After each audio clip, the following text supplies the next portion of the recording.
안녕하세요. 저는 경기도에 사는 29살 여성입니다. 아는 언니의 소개로 이곳을 알게 되었는데 여기 사연을 듣고 있으면 시간 가는 줄 모르겠더라고요. 통쾌한 사연, 화나는 사연, 슬픈 사연, 재밌는 사연들을 하나씩 듣고 있으면 어느새 감정이입이 돼서 저 역시 그 일을 겪은 것 같은 기분이 든답니다. 그 과정에서 삶의 지혜를 배우기도 하고 억울한 일을 당하지 않으려면 정신을 똑바로 차려야겠다고 다짐하기도 해요. 처음에는 재미삼아 들었는데 여기서 인생을 배우는 것 같습니다. 항상 듣기만 하다가 오늘은 여러분께 저의 경험을 공유해보고 싶어서 큰 마음 먹고 용기 내서 사연을 보내요. 일단 제 소개부터 해야겠네요. 우리 집은 의사 집안입니다. 저희 아빠는 종합병원 소아과 의사 선생님, 엄마는 같은 병원 산부인과 의사 선생님이세요. 부모님은 의사가 되기가 많이 힘들어도 막상 되고 나면 성취감도 크고 여러모로 좋으니 의사가 되라고 하셨어요. 하지만 의사가 어디 내가 하고 싶다고 해서 할 수 있는 직업인가요? 죽도록 공부해도 될까 말까 한 의사인데 사실 저는 공부에는 큰 흥미가 없었답니다. 공부보다는 노래 부르고 춤추는 것에 더 관심이 많아서 학창 시절 성적은 꼴찌만 면하는 수준이었어요. 그나마 다행인 것은 부모님이 제게 공부하라고 강요하지도 않았고 성적도 낮다고 혼을 내시지도 않았습니다. 아마 그래서 제가 기죽지 않고 당당하게 살 수 있었던 것 같아요. 부모님은 세상엔 의사 말고도 할 수 있는 직업이 많으니 하고 싶은 게 있다면 뭐든 해도 좋긴 한데 단 예술 쪽만큼은 하지 않기를 바라셨어요. 예술 쪽 일은 경쟁이 너무 치열하고 먹고 살기가 정말 힘들다고요. 하지만 저는 사람들 앞에서 춤추고 노래 부르는 것을 너무 좋아했고 그 과정에서 뿌듯함과 쾌감을 느끼곤 했어요. 그러다가 중학교 3학년이 되었습니다. 저는 부모님의 뜻대로 일반 고등학교로 진학하려고 했는데 음악 선생님이셨던 담임 선생님이 제가 노래를 부르고 춤을 추는 모습을 보시고는 일반 고등학교로 가기에는 실력이 아깝다며 예술 고등학교 진학을 적극적으로 권장하셨습니다. 부모님께선 절대 안 된다고 했지만 선생님은 제가 딱 한 번만 도전해 볼 수 있도록 도와달라고 하셨어요. 사실 저도 일반 고등학교보다는 예술 고등학교에 가고 싶던 터라 부모님께 한번 해보고 안 되면 깔끔하게 포기하고 공부만 하겠다고 하며 부모님을 설득했습니다. 어렵게 부모님께 허락을 받고 예술 고등학교 면접을 보러 갔는데 대기실에서 다른 친구들의 모습을 보니 노래도 잘하고 춤도 잘 추고 끼가 정말 많아 보였어요. 반면에 저는 일반 중학교에 다니고 제대로 노래나 춤에 대해 배워본 적이 없는 터라 같이 면접 보는 친구들과 너무 비교되었답니다.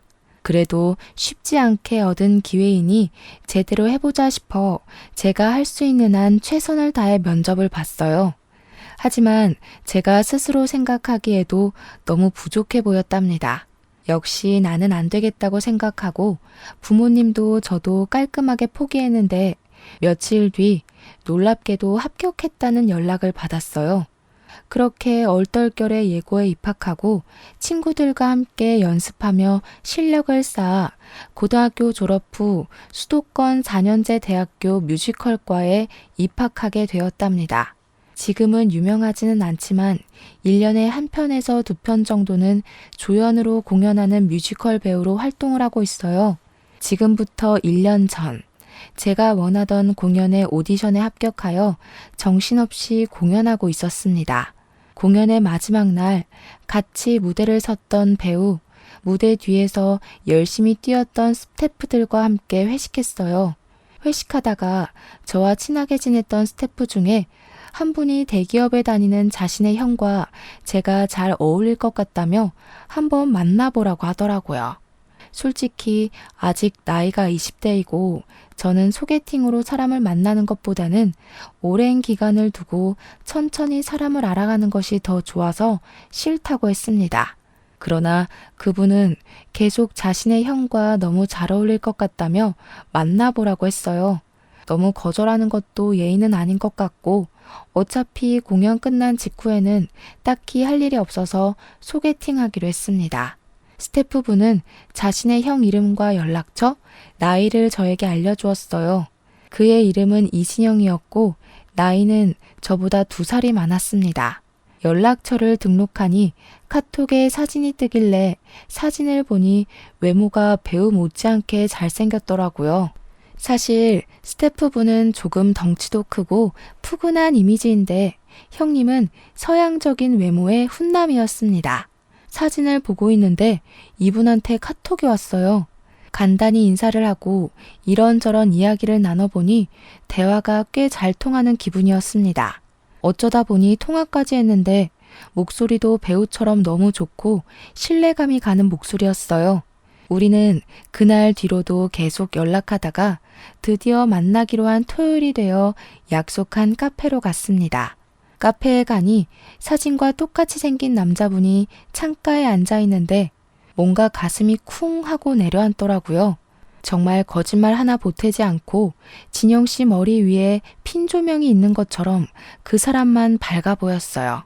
처음 보는 자리라 많이 어색할 줄 알았는데 그 전에 카톡도 하고 전화도 해서 그런지 막 어색하지는 않았고 그저 기분 좋은 떨림과 설렘만이 가득했답니다.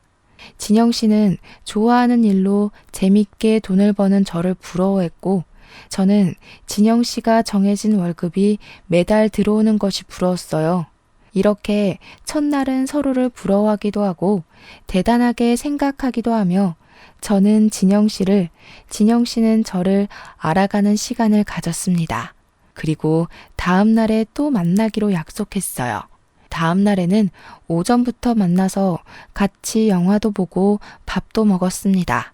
우리가 돈가스를 먹으러 갔는데 직원분이 실수로 뜨거운 수프를 진영 씨의 옷에 쏟았습니다. 솔직히 뜨겁고 옷도 더러워져서 짜증이 났을 텐데 그래도 웃으면서 괜찮다고 하는 모습이 참 좋아 보였어요. 그리고 음식점 직원분들한테 존댓말 쓰며 친절하게 대하는데 따뜻한 사람이라는 생각이 들더라고요. 그 뒤로도 우리는 종종 만나 데이트도 하고 함께 공연도 보러 다니고 등산도 같이 했습니다. 사실 저는 등산하는 것을 좋아하는데 제 또래 친구 중에 등산을 좋아하는 친구가 하나도 없었어요. 그런데 진영 씨가 등산을 좋아한다는 거예요.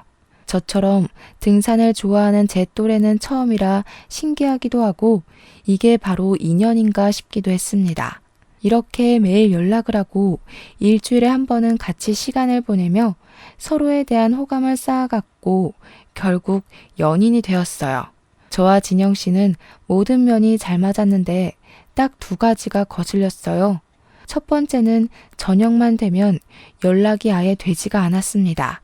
하루는 너무 답답해서 왜 저녁만 되면 연락이 되지 않냐고 물으니 집에 부모님이랑 같이 있기도 하고 저녁 때는 이것저것 공부도 해서 연락하기가 힘들다는 거예요. 처음에는 조금 이해가 가지 않았지만 어른들과 같이 살기도 하고 본인의 미래를 위해 공부도 해야 하니 그럴 수도 있겠다고 생각했어요. 그리고 2번째는 데이트하는데 휴대전화를 자주 받습니다. 도대체 무엇을 보고 있는지 물어보니 코인에 투자해서 돈을 벌고 있대요. 저는 코인에 투자하다가 잘못되면 다 잃는 거 아니냐고 했는데 소액으로 공부해가면서 조심히 하고 있어서 그동안 손해본 것은 없다고 했습니다. 그래도 제가 걱정을 하니 진영 씨는 요새는 월급만으로는 살 수 없다며 투자도 해야지 돈을 번다고 했어요. 그러면서 빨리 돈을 많이 모아서 저와 결혼하고 싶다고 하더라고요. 사실 우리가 만난 지 얼마 되지 않았기에 그때는 결혼이라는 단어가 참 부담스러웠습니다. 하지만 만나면 만날수록 대화가 잘 통했고 같이 있으면 재밌었기에 진영 씨를 향한 제 마음이 점점 더 깊어져 갔어요. 진영 씨 역시 저에 대한 마음이 깊어졌는지 저에게 결혼 이야기를 계속했습니다. 결국 우리는 만난 지 6개월 만에 결혼까지 생각하고 집에 정식으로 인사드리게 되었어요.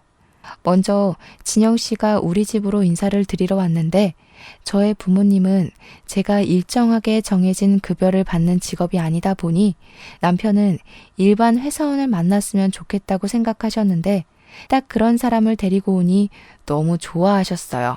이어서 제가 진영 씨의 집으로 인사를 드리러 갔는데 진영 씨의 부모님은 우리 가정에 연예인이 들어오냐며 아주 많이 반가워하셨답니다. 그런데 진영 씨의 집을 구경하다가 보니 진영 씨의 방에 살림살이나 옷이 거의 없더라고요. 사람이 사는 방인데 너무 허전해 보여서 왜 이리도 뭐가 없냐고 물으니 조금 당황해하는 것 같았습니다.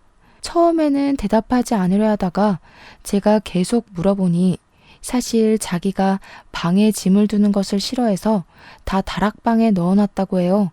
그리고 원래부터 패션에 관심도 많이 없고 회사만 다니다 보니 옷도 거의 없다고 했죠. 제가 남자 형제가 없어서 잘 모르기는 하지만 뮤지컬을 할 때 남자 배우나 스태프분들을 보면 거의 매일 똑같은 옷을 입고 오긴 했습니다. 그 모습을 생각해 보니 진영 씨의 방이 이렇게 허전한 게 이해가 가더라고요. 아무튼 우리는 문제없이 결혼 승낙을 받았고 이제는 예비 남편이 된 진영 씨와 저는 함께 결혼을 준비하기 시작했습니다. 먼저 우리의 신혼집과 혼수를 어떻게 마련할지에 대해서 이야기했어요. 저는 결혼할 때 신혼집과 혼수를 반반씩 하는 것이 좋다고 말하며 그동안 제가 모은 돈을 공개했습니다. 사실 저는 공연이 있을 때는 뮤지컬 배우 일을 하지만 공연이 없을 때는 많은 아르바이트를 했어요. 배우라는 직업이 다양한 삶을 표현해내야 하잖아요. 관객이 충분히 공감될 만한 연기를 하기 위해서는 최대한 많은 경험을 하는 것이 좋을 것 같아 음악학원 강사부터 편의점, 식당, 택배 아르바이트 등 어지간한 아르바이트를 다 했어요. 그리고 어린 시절부터 세뱃돈이나 용돈을 받으면 다 차곡차곡 모아둬서 그동안 통장에 모아둔 돈이 7천만 원 정도가 있었습니다. 또한 결혼하면 부모님이 2억 정도는 보태주실 수 있다고 하셨어요. 반면에 예비 남편은 그동안 모아둔 돈이 1,000만 원이 다였습니다. 대기업이면 월급도 많이 받을 텐데 그동안 받은 돈 다 어디로 썼냐고 물었더니 부모님 생활비와 병원비 드리고 남동생 용돈도 줬다고 했어요. 그리고 얼마 전에 코인을 하며 돈을 좀 잃어버려서 지금 이거밖에 없다는 거예요. 결혼하는데 돈이 다는 아니지만 그래도 현실적으로 적지 않은 비중을 차지하기에 조금 걱정이 되었습니다. 예비 남편은 그런 저의 생각을 눈치챘는지 코인으로 잃은 돈을 되찾기만 하면 코인에서 손을 뗄 것이고 부모님과 남동생의 용돈을 줄이겠다고 했어요.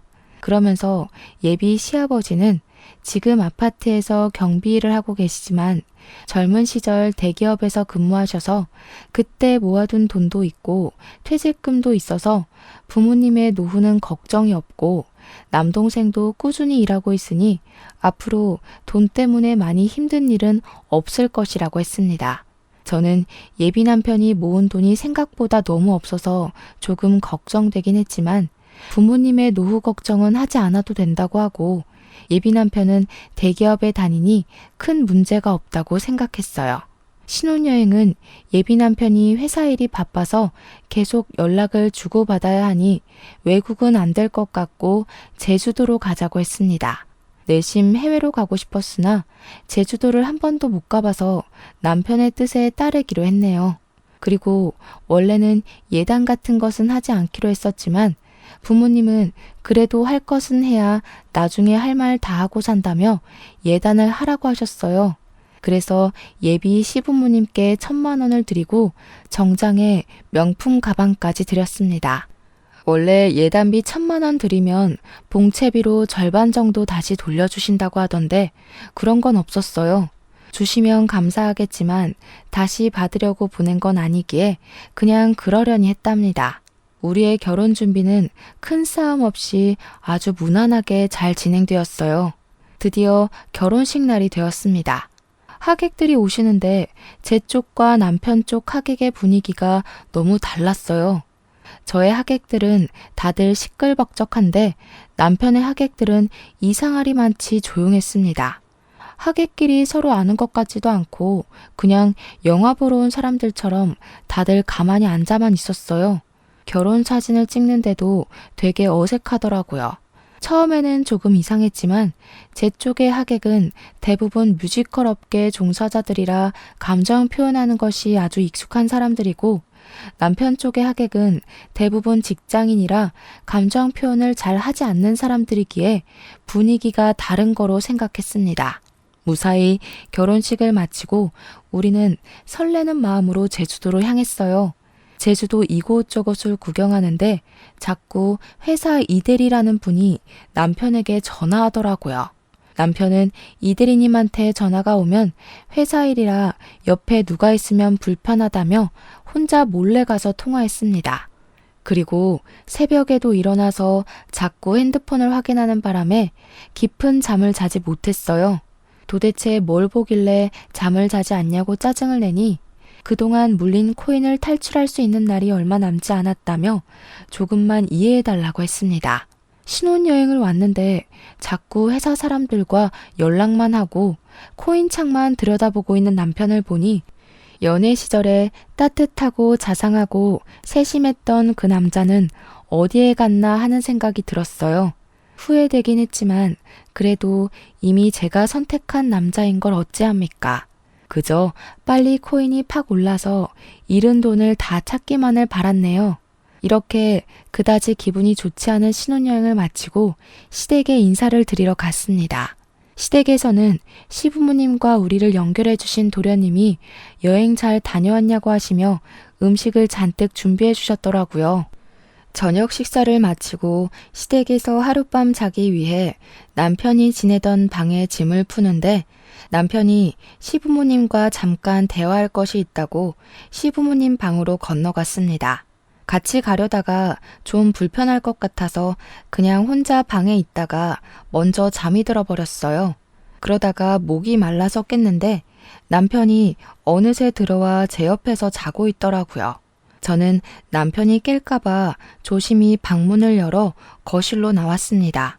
시부모님이 주무시는 줄 알았는데 큰 방에서 대화 중이셨어요. 작게 이야기하시는 것 같았지만 너무 조용한 새벽이라 소리가 아주 잘 들렸습니다. 대충 들어보니 저와 남편에 관해 이야기하는 것 같아서 몰래 들었는데 진영이와 고은이가 어쩌고 저쩌고 하시더라고요. 제 이름은 이다은이고 남편에게 여자 형제도 없는데 고은이는 누구지 싶었다가 어르신들은 사람 이름을 잘못 부르시곤 하시니 그저 제 이름 다은이를 고은이라고 잘못 말했겠거니 하고 말았답니다. 다음날 시댁에서 나와 우리의 신혼집으로 갔습니다. 집에 오자마자 남편과 짐을 정리하는데 남편이 표정이 어둡길래 무슨 일 있냐고 물었어요. 아버지가 이번에 퇴직금이랑 그동안 모아둔 돈 모아서 주식 투자를 했는데 다 날리셨대. 지금 아버지 일하는 곳에서 가불은 안 된다고 하는데 부모님한테 1,000만 원 정도 빌려드릴 수 없을까?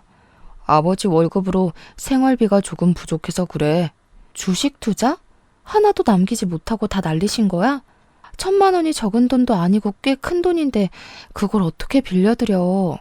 그리고 예단비 1,000만 원 얼마 전에 드렸잖아. 그 돈으로는 뭐 하신 건데? 예단비 1,000만 원까지 다 주식에 넣으셨나 봐. 아버지는 불릴 생각으로 한 건데 그게 그렇게 됐어. 어차피 우리 이제 결혼했고 가족이니 한 번만 도와주라.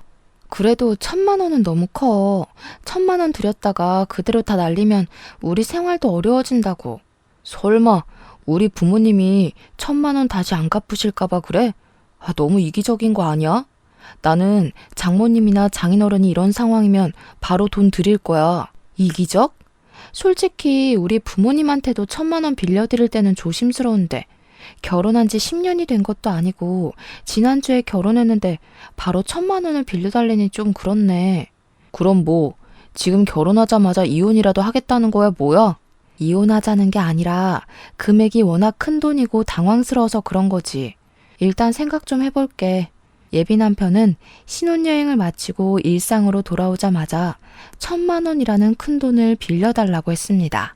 저는 정말 빌려주기 싫었지만 우리는 결혼을 한 사이이고 시부모님이 경제적으로 힘들면 아무래도 우리 사이도 좋지는 않을 것이니 일단 지금은 도와드리기로 했어요. 그러나 1,000만 원은 너무 큰 돈이니 500만 원만 드리고 다시는 이런 식으로 돈 빌리는 건 안 된다고 신신당부하며 남편에게 주었습니다. 그러면서 남편에게도 코인으로 돈을 잃을 수도 있으니 빨리 코인 정리하라고 했어요. 남편은 제게 너무 고맙다고 하며 다시는 이런 일 없을 것이라고 맹세했습니다. 다음 날이 되었어요. 남편은 회사에 출근하고 저는 집에서 혼자 신혼집 청소를 하고 있었습니다. 집에 있는데 시어머니가 반찬을 가득 챙겨서 오셨어요. 아무래도 제가 음식을 하지 못할 것 같아서 반찬 좀 몇 개 만들었다고 하시며 냉장고에 넣고 바로 가실 것이라고 했습니다.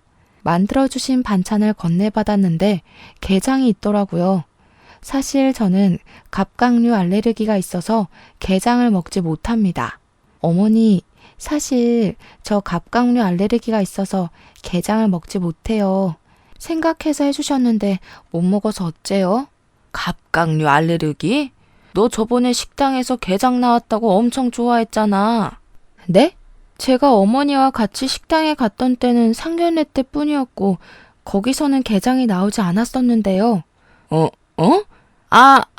그랬지.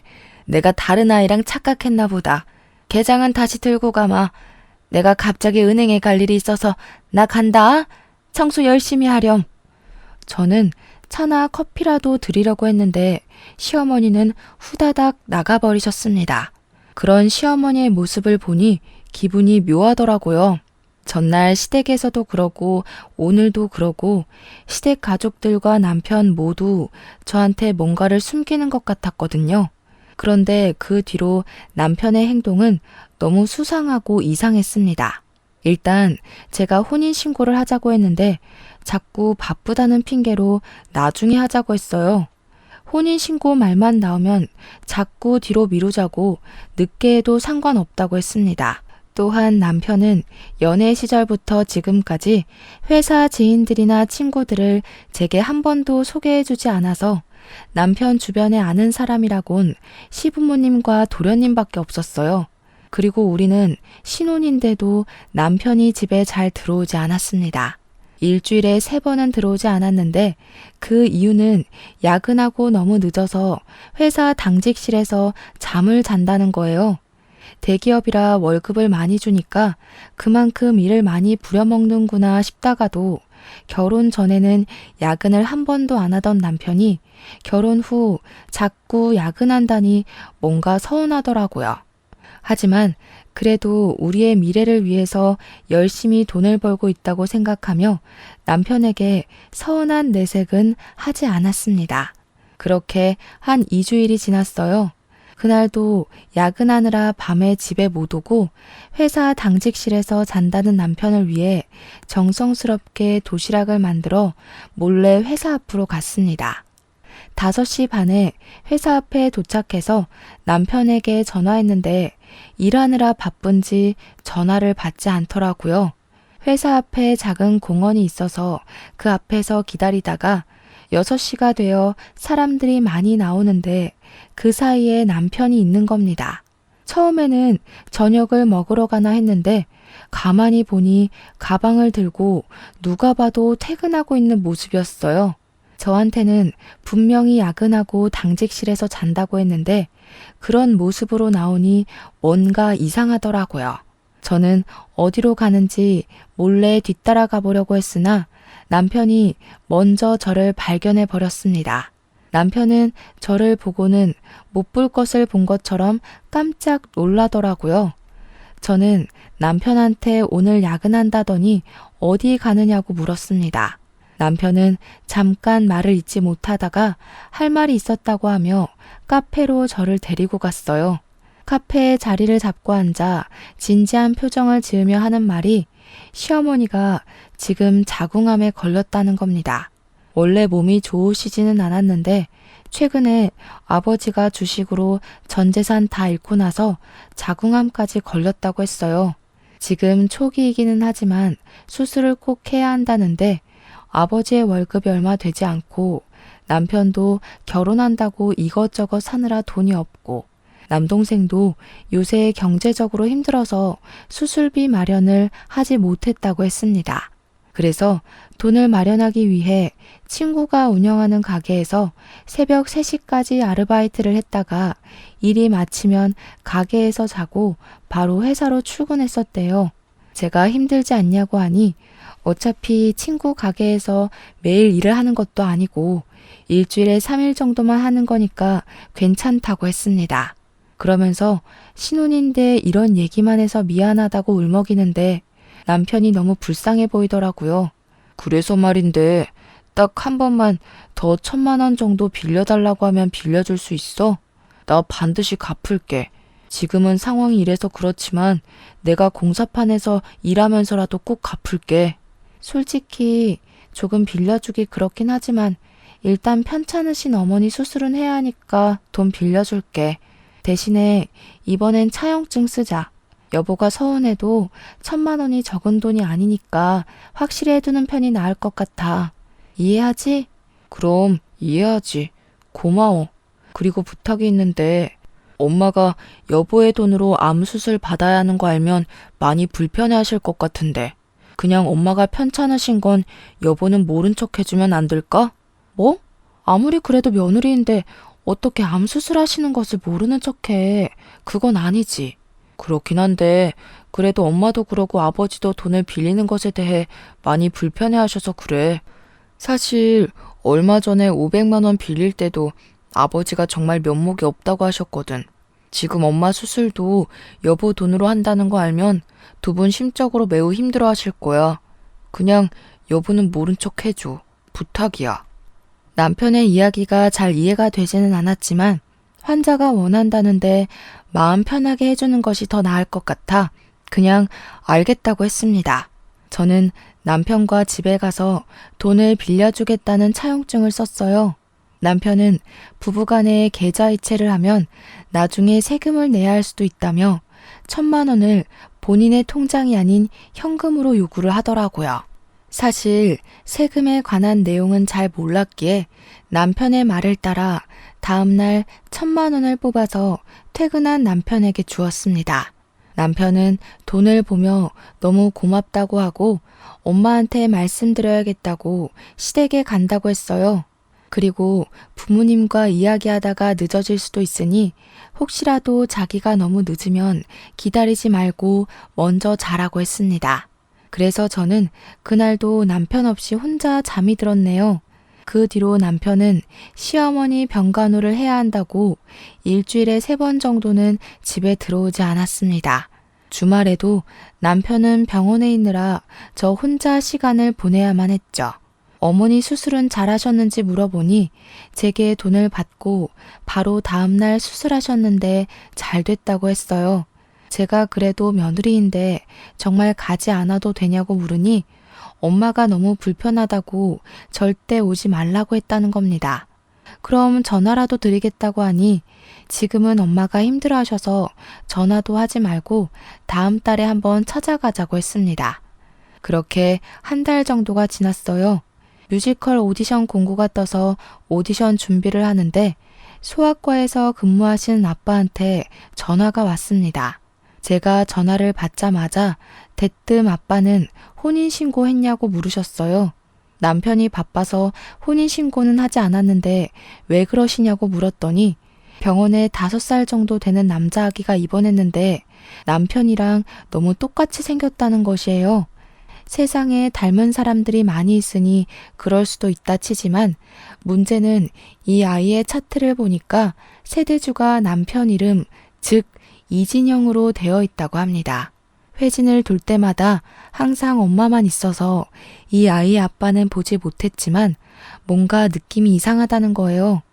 병원에 있으면서 한번 예의주시하며 볼 테니 저도 혼인신고는 하지 말고 그냥 있으라고 하셨어요.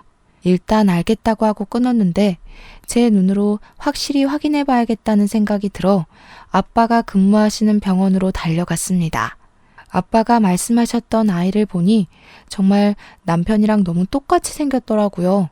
그리고 아이의 엄마로 추정되는 여자는 지쳐 보였습니다. 저는 아이 엄마에게 다가가서 혹시 이진영이라는 사람을 아시느냐고 하며 남편과 저의 결혼 사진을 보여줬어요. 그랬더니 깜짝 놀라며 우리 아이 아빠인데 당신은 누구시냐고 물었습니다.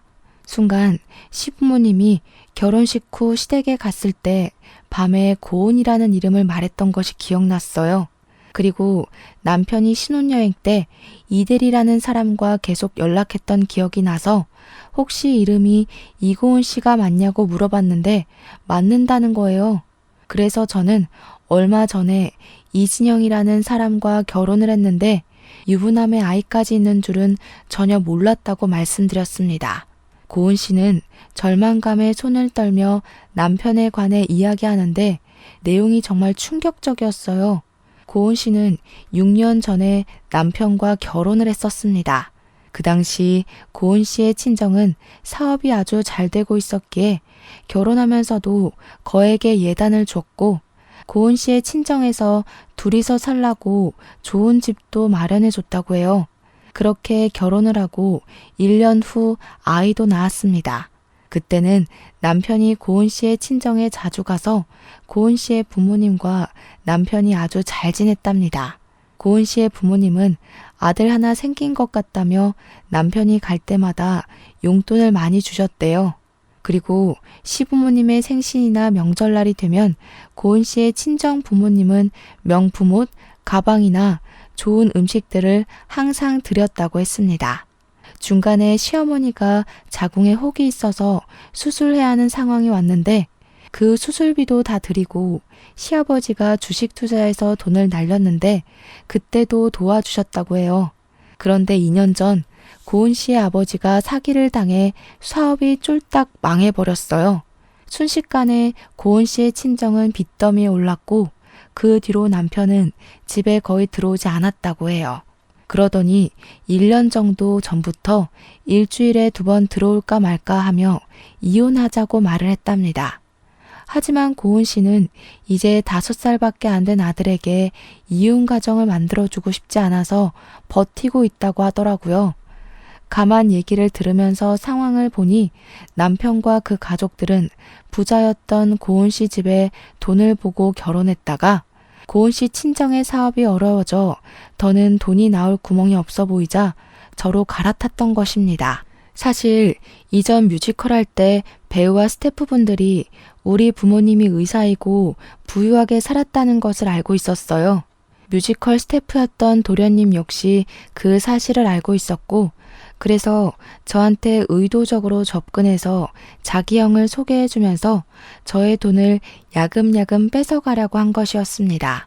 이 모든 사실을 알게 되자 너무 화가 났어요. 그리고 이제야 남편의 수상했던 모든 행적이 이해가 되기 시작했습니다. 연애 때 밤만 되면 연락이 되지 않았던 것은 부모님이 아니라 고은 씨 집에 있느라 연락이 되지 않았던 것이었어요.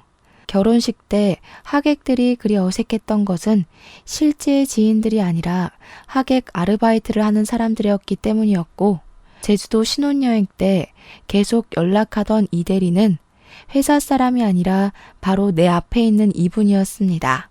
아버지의 주식 투자로 전 재산을 날렸다는 것도 어머니께서 암 수술을 받으시는 것도 제 돈을 뜯어내기 위한 남편과 그 가족들의 거짓말이었다는 생각이 들었어요.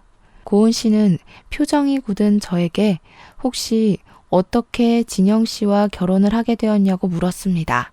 그래서 제가 남편과 만나고 결혼까지 한 모든 상황을 설명해 주니 고은 씨는 이혼하자길래 대충 다른 여자가 생긴 것 정도는 알고 있었지만 이렇게 결혼식까지 해서 이미 가정을 차렸을 줄은 몰랐다고 했어요. 저와 고은 씨는 남편의 이중 생활에 너무 충격을 받아 한동안 말을 잇지 못했고 분노했습니다. 저는 일단 아이가 아프니 퇴원 후 연락 달라고 하고 우리 둘이 연락처를 서로 교환했어요. 고은 씨와 헤어진 후 먼저 아빠한테 이 모든 상황을 말씀드렸습니다. 아빠는 어떻게 사람이 이럴 수 있냐고 뭐라고 하시고 어차피 혼인신고 안 했으니 당장 갈라서라고 하셨어요.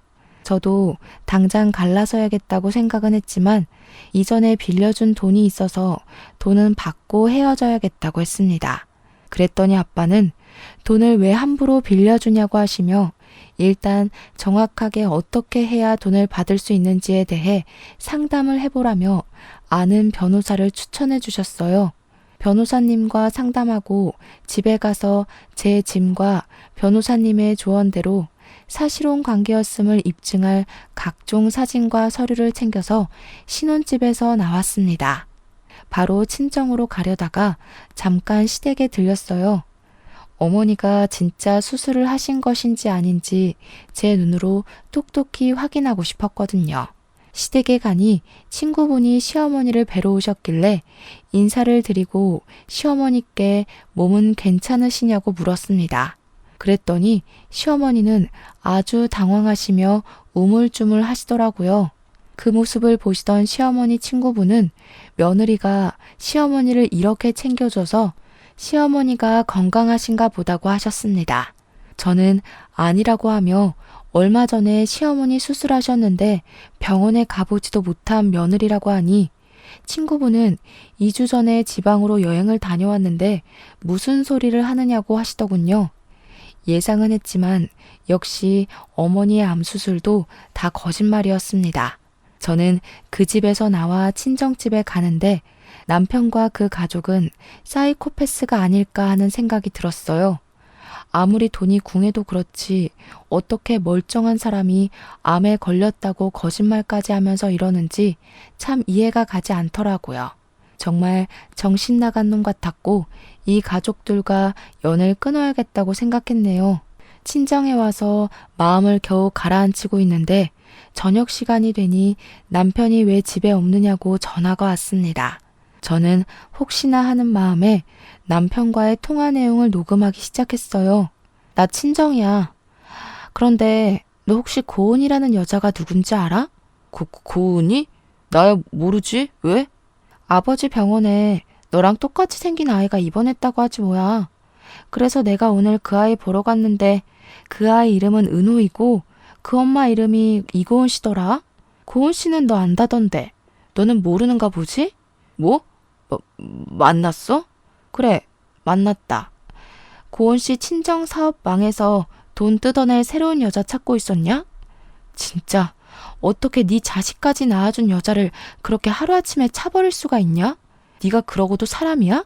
그리고 너네 엄마 수술했다며? 오늘 집에 가보니까 수술하고 입원해 계실 2주 전에 지방으로 여행 가셨다던데? 어떻게 너도 그렇고 너네 가족도 그렇고 그런 거짓말을 해? 그러고도 너희들이 제정신이야? 우리 결혼도 안 했으니 바로 갈라서자. 난 너네 가족처럼 사이코의 정신병자 같은 사람들과 가족으로 못 살겠다. 야, 아무리 그래도 어떻게 사이코의 정신병자라고 할 수가 있어? 너무한 거 아니야? 그래, 솔직히 아버지랑 나랑 코인이랑 주식에 돈 다 날려서 돈 필요해서 거짓말한 거는 맞는데 그래도 살면서 너에게 빌린 1,500만 원 다 갚으려고 했어. 그리고 고은이 걔랑은 성격 안 맞아서 1년 전부터 이혼하려고 했어. 걔랑 이혼하고 너랑 정식으로 혼인신고하려고 했다고. 이 와중에 너는 뭐가 이리 당당한 거야? 진짜 어이가 없고 황당해서 할 말이 없다. 제정신이 아닌 너랑 더는 대화도 못하겠어. 어차피 우리 혼인신고도 안 했고 같이 산 날도 얼마 되지 않으니 갈라서자. 사실혼 관계 이혼 소송할 테니까 위자료랑 빌려간 돈이나 준비해놔. 내가 빌려줬던 돈 1,500만 원에서 1원도 안 빼놓고 다 받을 거야. 알겠어? 이 상황에서도 당당하게 목소리만 큰 남편이 진절머리 나게 싫기도 하고 제정신이 아닌 것 같아 무서웠습니다. 남편에 대한 진실을 아시게 된 부모님은 그래도 아이가 없을 때 이 사람의 실체를 알게 돼서 천만 다행이라고 하시며 위로해 주셨어요. 다음 날 저는 아침이 되자마자 사실혼 관계였음을 입증할 각종 사진이나 서류들을 챙겨서 다시 변호사 사무실로 갔습니다. 변호사님이 이 정도면 충분하다고 하며 바로 소송을 진행하자고 하셨어요. 소송비를 지급하고 친정집으로 갔는데 남편이 친정집 앞에서 기다리고 있더라고요. 남편은 분노에 가득 차서 저를 발견하자마자 화를 버럭버럭 냈습니다. 야, 너 어떻게 사람이 좋다고 할 때는 언제고 인제 와서 갈라서? 어이가 없어서. 내가 그년이랑 이혼하고 정리하고 온다잖아. 그 조금도 못 기다리냐? 꼭 이렇게까지 해야겠어? 어이? 어이가 없어? 어이는 내가 없어야지. 너는 아직 이혼이 완료도 되지 않은 상태에서 날 속인 주제에 뭘 잘했다고 큰 소리야? 이 정도면 가족 사기단 아니야? 진짜 너를 믿고 너와 함께 보낸 내 지나간 시간이 아깝다. 뭐? 가족 사기단? 너 말대로 이혼 먼저 하고 재혼하는 게 맞긴 하지만 어차피 이혼할 거 먼저 재혼한 다음에 이혼한 게 그렇게 죽을 죄야? 순서만 바뀌었는데 그게 왜 사기야? 그래, 오늘 그냥 너 죽고 나 죽자. 말도 안 되는 논리를 펼치며 남편이 저를 죽일 듯이 달려들었습니다. 정말 사람이 눈이 뒤집혀서 생 난리를 치는데 이러다가 제가 죽을 것 같다는 생각이 들더라고요. 핸드폰으로 경찰서에 신고하려고 했는데 핸드폰마저 빼앗아서 던져버렸어요. 순간 기적적으로 저쪽에서 경찰들이 뛰어왔습니다. 알고 보니 남편은 이전에 코인한다고 지인에게 돈을 빌리고 갚지 않았었는데 그분이 우리 친정집 옆집에 살고 있더라고요. 이분은 오늘 쉬는 날이라 집에 있다가 잠시 담배 피우러 나왔는데 남편이 있어서 사기죄로 경찰에 신고했답니다. 그런데 남편이 저를 때리려 하고 윽박 지르고 소리를 지르자 이분이 모든 상황을 다 녹화해 두셨어요. 그 덕에 남편은 폭행죄로 벌금형까지 받았고 저는 남편에게 접근 금지 신청을 했습니다. 그리고 모든 영상을 제출하여 아주 수월하게 이혼 소송까지 진행할 수 있었어요. 남편의 과실이 확실하고 같이 산 날이 2달 정도밖에 되지 않아서 재산 분배고 뭐고 할 것도 없더라고요. 그리고 저는 빌려줬던 1,500만 원과 함께 위자료도 받았답니다. 저의 상황이 다 해결되고 나니 고은 씨가 생각이 나서 한번 연락해봤어요. 고은 씨도 이혼하고 다달이 아들 은호의 양육비는 물론 위자료까지 받기로 했대요. 그렇게 무사히 이혼하기는 했는데 저와 고은 씨는 생각하면 할수록 너무 억울하고 화가 났어요. 이런 인간은 다시는 사회에 나오지 못하도록 해야겠다 생각했습니다. 그래서 이름과 보낸 사람 주소 없이 남편의 실체를 알리는 투서를 남편의 회사로 보냈어요. 2집 살림을 한 내용부터 저를 때리고 폭행하려고 했던 동영상까지 USB에 담아서요. 그리고 우리 집 돈을 뜯어먹을 불순한 의도로 자신의 형을 소개해준 남편의 남동생도 다시는 뮤지컬 업계에서 일하지 못하게 여기저기 소문을 퍼뜨렸습니다. 솔직히 이런 사람들에게 속아 넘어간 저 자신이 너무 미련하고 바보 같아서 말하기 참 부끄럽지만 그래도 그 집이 다시는 일어서지 못하게 하고 싶었어요. 저의 투서로 전 남편은 회사에서 잘리고 전 남편의 동생은 뮤지컬 업계에 안 좋은 소문이 퍼지면서 이쪽 일은 이제 아예 못할 것이라고 해요. 아버지는 여전히 경비일 하시기는 하지만 그래도 상황이 여의치 않아 지금은 내 식구가 원룸에서 살고 있다고 합니다. 반면에 고은 씨는 받은 위자료에 양육비로 나름 편하게 살고 있어요. 요새 저와 고은 씨는 서로 연락하며 지내고 있고 가끔 시간이 맞을 때 우리의 전 남편을 안주 삼아 술 한잔하는 친구 사이가 되었답니다. 이렇게 저는 결혼한 지 2개월 만에 헤어졌어요. 저의 결혼 생활은 100일도 안 되는 아주 짧디 짧은 기간이었지만 너무 충격을 많이 받아서 죽을 때까지 평생 잊지 못할 것 같습니다. 사연을 쓰면서 그때의 상황을 다시 돌이켜보니 사랑의 눈이 제대로 멀어서 똥인지 된장인지 구별을 하지 못했네요. 아직도 그때의 생각을 하면 저 자신이 답답하고 미련해서 욕이 나올 지경이지만 이번 일을 통해 호되게 인생을 배웠다고 생각하고 앞으로는 정신 차리고 씩씩하게 살아나가려 합니다. 다음에는 이런 답답한 사연이 아닌 속이 뻥 뚫리고 좋은 내용으로 찾아뵙고 싶습니다. 그런 날이 오기를 간절히 기대하며 저의 이야기 마치려고 해요. 지금까지 들어주셔서 감사합니다.